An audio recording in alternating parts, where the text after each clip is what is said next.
Hi, this is Kurayim Vlog and I'm Abdurrahman Kurayim, and this is my first English video. We're going to be talking today about getting interested in things for all the wrong reasons. So last week France elected Emmanuel Macron as their president, and the guy's a pretty interesting dude. Firstly because the guy's 39 years old. I have a lot of work to do in the next 15 years to catch up.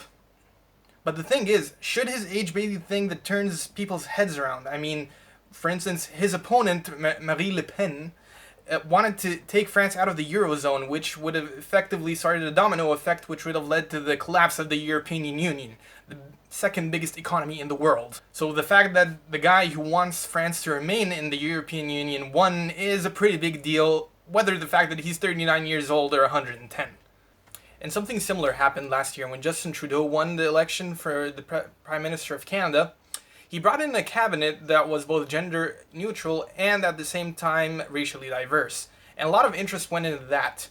Well, at the same time, not a lot of interest went into, are these people qualified to do the jobs that they were hired for?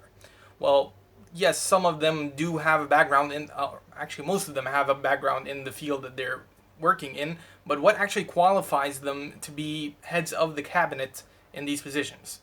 Now, I'm sure this was discussed in a lot of detail in a lot of places probably, however, not a lot of buzz was given on what are their actual qualifications versus the fact that they are gender equal and racially diverse.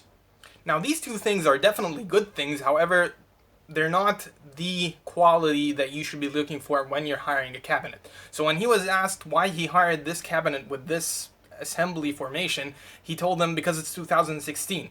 Well, yeah, it is 2016 and we're still supposed to hire the best people for the job. And saying that you hired them in this formation simply because it's 2016 sends out the message that minorities are entitled to positions regardless of whether they are qualified or not, when the fact is a lot of people in minorities are actually qualified and they aren't given the positions that they are entitled to because of the fact of discrimination against them.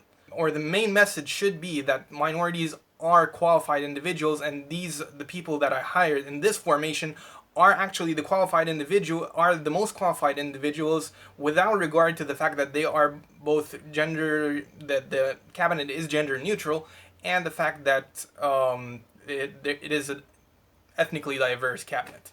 And unfortunately, this logic of flashy things is being applied to a lot of other aspects in life. For instance, take mobile phones, where you have a lot of focus is given on design, elegance, style, in a device that's supposed to be an actual phone. It's supposed to perform well. These functionalities are way more important than how good or how elegant it looks. And to be fair, this is something that's relatively harmless, however, it won't be when it starts affecting the decision-making process. A process that's supposed to be built on logic facts that lead us to making the best decision possible due to these facts and logicality. But then again, maybe one of the important things is to have the youth and people of different ethnic backgrounds to participate in politics and be represented equally by their decision makers. Maybe you really don't care about the smartphone part of the smartphone and all you care about is holding something pretty in your hand. But the important thing is, half of the process of making a good decision is finding out what are the criteria that you're going to be building that decision upon in the first place, and then comparing the level of importance of those criteria to each other. Or else you're just going to be making one bad decision after another. So go out there and make some well-informed, logical, and proper decisions with your life. I'm Abdurrahman Kurayim. This was Kurayim Vlog, and see you next week, I guess.